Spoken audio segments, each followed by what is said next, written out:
আজকে আমি চিংড়ি মাছ দিয়ে কচু রান্না করব। প্রথমে আমি কড়াইতে তেল গরম করে নিলাম।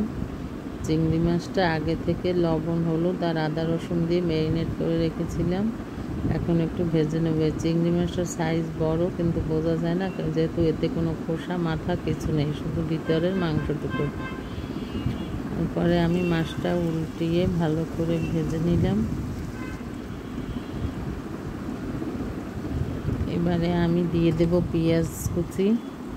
পেঁয়াজ কুচিটা একটু ভেজে নেব।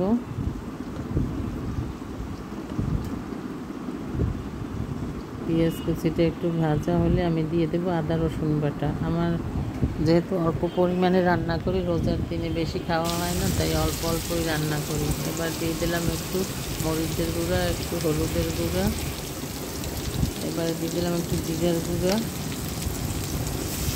এবার মশলাটা ভালো করে কষিয়ে নিলাম।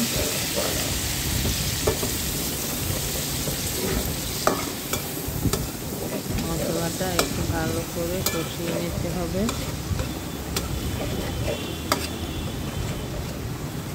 যখন মশলাটার উপরে তেলটা উঠে আসবে, তখন বোঝা যাবে যে আমার মশলাটা কষানো হয়েছে।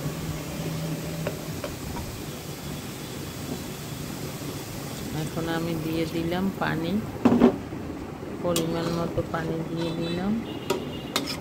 এবার একটু নেড়ে চেড়ে একটু পানিটা একটু গরম হলে পরে আমি এর মধ্যে দিয়ে দেব আমার কেটে ধুয়ে রাখা কচুর শাক।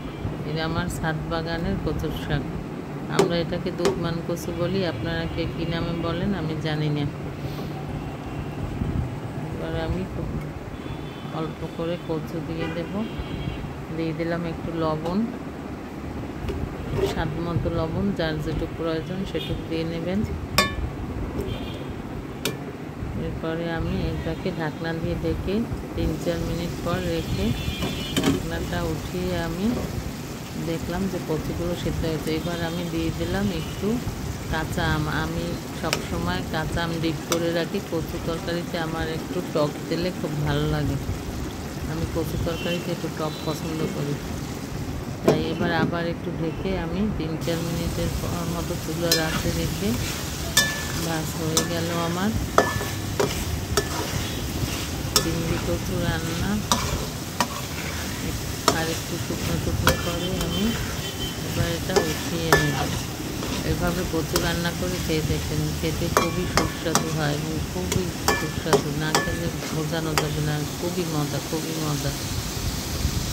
একটু টক টক লাগে, আবার ঝাল ঝাল, আর কচুর স্বাদটাই আলাদা পাল্টে যায়। কচুটা একদম গলে গিয়েছে, দেখছেন।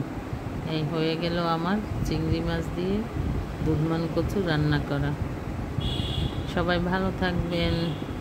আল্লাহ হাফেজ।